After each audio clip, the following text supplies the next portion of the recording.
Hi everybody and welcome back to the channel. This is Prez Grits Presents. I'm Prez Grits and today we're going to be watching Falcon and the Winter Soldier Season 1 Episode 3. So in the previous episode we get to see Sam and Bucky coming together finally for the first time. In the first episode, they were definitely apart, having their own separate stories. So now we're seeing them coming together, and straight away, Sam has this mission, and Bucky decides to join him on the mission because he's really trying to figure out why Sam just had to get rid of Steve's shield. Bucky really can't understand Sam's perspective, Sam's point of view, and this episode really kind of explains. Tries to explain the emotional aspects behind Sam's decision to let go of the shield, allowing this other guy, this John Walker character, to become the new Captain America and be the guy that has the shield. So, of course, at first we see this guy, and I'm thinking, oh, good grief! And he looks like a total dweeb. I'm just like, what is this? But as the story goes along, they're kind of painting him to be a pretty decent guy. He's a highly decorated soldier. He's won the Freedom Medal of Honor 3 times. So they're really trying to make him look like he at least his heart's in the right place. Despite whether or not he actually acts in the most altruistic ways, I suppose. So I guess that's the big difference. I guess we're gonna get to see a whole lot more of what's going on with them. They got to he kind of jumped in to save Sam and Bucky, him and his sidekick Battlestar, which Bucky hated that. He was Battlestar, out of here. So the new Captain America and his sidekick Battlestar jumped in to help Sam and Bucky when they were facing off with the Flag Smashers, who all seem to have the super soldier serum. So that's pretty crazy. And so they went and met up with Elijah, the first Black Captain America that we found out about his whole story. So the thing that's surprising, I think, is that episode really decided to tackle some of the racial implications of what's been going on, in the Black community in America for decades and decades and decades, and they even talked about experimenting on Black people, which is definitely a historical thing, in in actual American history. So it's surprising that Marvel has really decided to take a very poignant look and handle those types of racial inequality issues on a show like this. I was definitely surprised, pleasantly surprised, and I was actually pleasantly surprised by how gracefully they handled Elijah Walker, his character. Am I saying his name right? Elijah? Maybe not. I think I'm mixing John Walker and Elijah Walker. Elijah Washington, was it? Anyhow, the Black Captain America. I'm interested to see more about him, because he's been around this entire time too. He originally faced off with Bucky, the Winter Soldier, ripped his arm off in battle, kicked his butt. But then I guess, because he was a Black superhero, that didn't really set well with the American government back then. So they locked him up. And I guess the originator of the super soldier serum wasn't around, so they used him for experiments. They used his blood, and his body to try to recreate the super soldier serum in other people. So, and right now we actually have super soldiers running around. So something somewhere was successful. So I'm very excited to see what happens next. We're gonna continue right along with the series. It's shaping up very well. It's very different from WandaVision, but very, very good also. So yeah, we're just gonna go ahead and jump right in and continue. All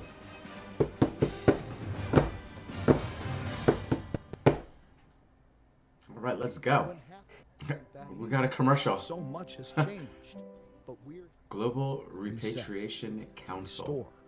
restore, rebuild. Reset, restore, rebuild. Oh, it's the police.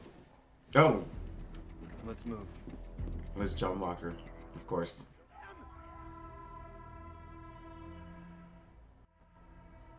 Yes, I do, and I don't care. He does not care. I mean, don't go see Baron Zemo by yourself. What if he tries to whip that mind control mess on you again? Yeah, he's doing it. He's trying to do it. Can I walk you through a hypothetical? What did you do? I didn't do anything.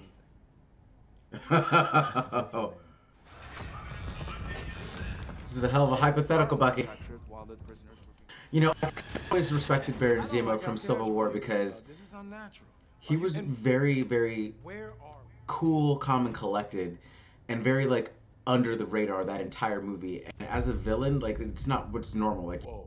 it's like you know villains always wind up being over the top, and he really wasn't. Like he just did a bunch of tiny little things and pulled a bunch of strings. Where do we start? I mean, Sam just completely caved in. Totally. I guess what you gonna do now, though? He's out of line, but he's He is out of line. What's going on with this Flag Smasher girl? I mean, the Flag Smashers seem a little misguided, but it seems like they're trying to be good people. It's always about how you do things.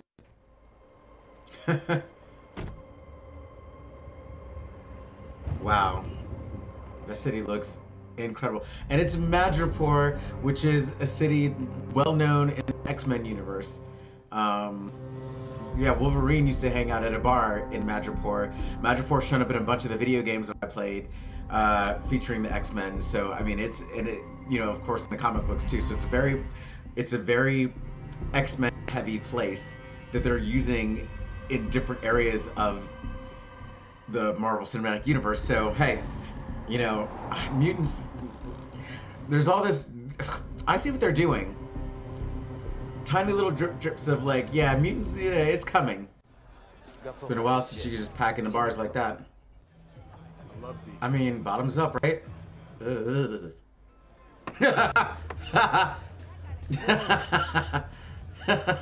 All right, Sam. Yeah, yeah. Sell it.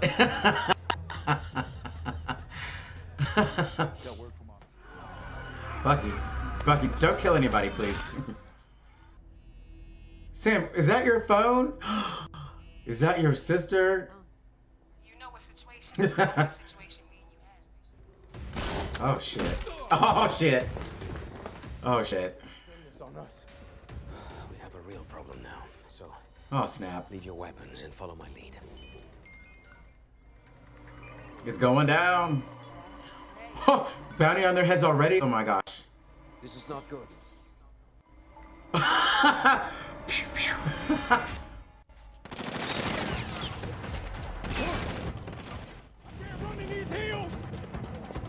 I can't run in these heels.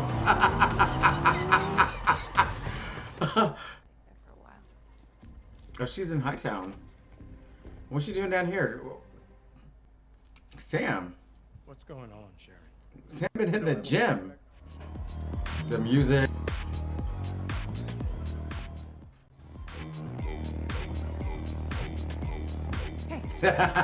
Baron Zemo getting down.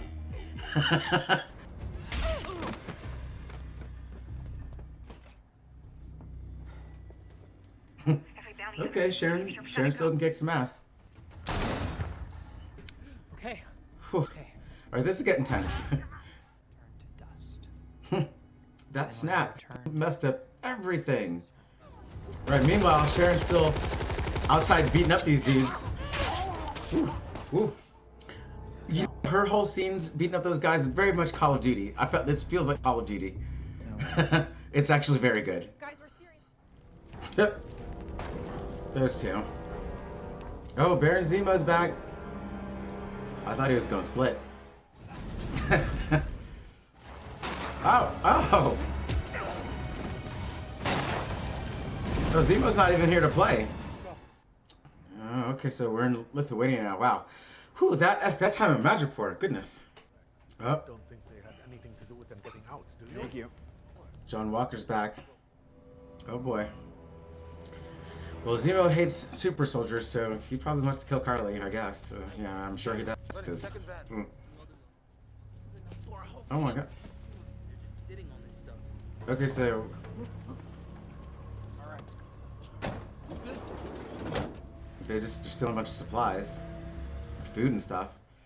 Oh, the GRC, the global something. Oh, so they hit the GRC. Wow. Okay. Well, that's the global council, though. So they're Now. going after.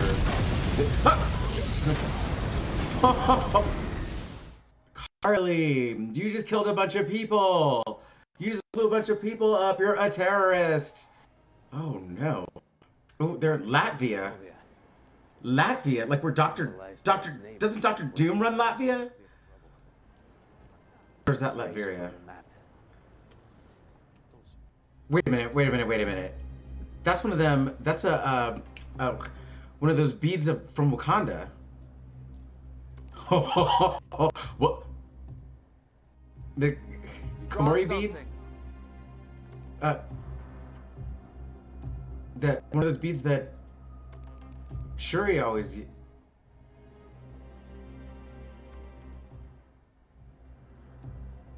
My hair's standing up on end. I was wondering when you were gonna show up. It's a Dora Milaje. I'm here for Zemo. Ooh, it's that one. Oh. Ooh. Wow.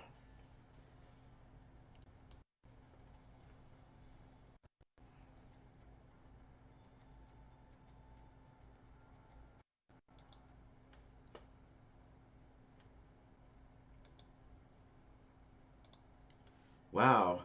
Okay. So that was Falcon and Winter Soldier season 1 episode 3, and that was that was quite the ride actually. Wow. So I guess we start off. We see Sam and Bucky are going to go see Baron Zemo, and so Bucky winds up going to talk to Baron Zemo by himself because Bucky and Zemo have a previous relationship, and then Bucky winds up breaking him out to Sam's shock and surprise, because I guess he broke him out, and then he took Sam somewhere to tell him that he broke him out, and then Zemo just comes walking in, and I guess here we go off with Zemo, and then we see them go to Madripoor, and wow, Madripoor. That was actually very fun and exciting too, because now we're talking about a city from the X-Men, and I'm very just excited to see that. Man, it's one of the situations where that the X-Men are coming to the universe. It's just a matter of when, but they're putting a lot of little things in there. I mean, a lot happened in this episode. So they go to Madripoor because they're trying to track down the super soldier serum, and they wind up finding Sharon Carter, who we haven't seen since Civil War, since she helped out Sam and Bucky, and I guess she's saying that she's been on the run too ever since then. Gosh, yeah, because you forget that like other people in this universe have consequences for the stuff that they've done in previous movies, and so it's interesting to see them like continuing those threads of it, like, because you never really saw what happened to Sharon. Like, I don't know what I assumed. Like, I didn't assume she got in trouble or anything.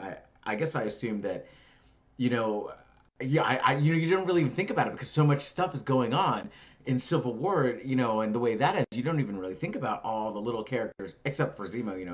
He went to jail.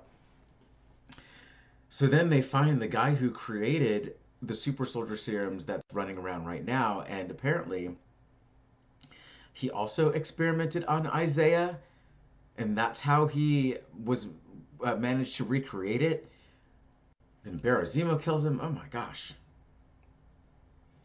And then the Flag Smashers are, terrorists now because they're hitting the global, whatever, the GRC, the Global Reconciliation Council or something like that, whatever global thing they've put together in this universe to, I guess, help bring some order to the planet after, the billions of people that were dusted came back 5 years later. We're going to do with all these billions of people all at once, and that's interesting too to think about too, because you're talking about a world that now has to double, has doubled the population. So the resources that they're currently utilizing is for half that population. Not to mention, it's not like you're getting a bunch of brand new babies. Like, you're getting people that already have pre-existing conditions and just all sorts of things. So I don't imagine that a lot of people would have survived for very long after coming back from this situation. And I don't know that Marvel's really touched on that, but just thinking about it, like, yeah, that's definitely a tough situation. So, yeah, so then we see Carly, the leader of the Flag Smashers, actually attack a GRC, looks like a warehouse that they're storing supplies, and then blow it up. So she's, yeah, everybody in here's in the gray. Like, it's like nobody on the show is a clear hero or a clear villain. Everybody is in the gray. Like, I mean, you've got the actual heroes of the show, Sam, Falcon and the Winter Soldier, but they're breaking out super criminals, and working with them, and the super criminals killing this is chaotic. It's chaotic. It's definitely an interesting introspective look at what would happen and how chaotic and how blurred lines would have to be in a situation where, if it would even be possible to destroy half the population of an entire universe and then reconstitute it 5 years later. What would be the consequences? And the consequences are chaos, just pure chaos everywhere, as it would be. It's kind of wow. This really is some deep stuff. If you think about how it ties into just how that's, wow. I mean, Endgame and Infinity War are just so pivotal in just everything that's happening. So, I mean, I'm pretty stunned and blown away. It's so beautiful. It was beautiful. The cinematography was beautiful. Madripoor was beautiful. The soundtrack was amazing. Baron Zemo getting his little fist pump. I mean, it was some good stuff. So, yeah, Falcon and the Winter Soldier, season 1, episode 3, and Press Grits presents. And I just want to remind everybody to go ahead before you get out of here to smash, if you haven't done so already, smash that subscribe button, leave a thumbs up, leave a comment, ring that bell, and we will catch you in the next episode.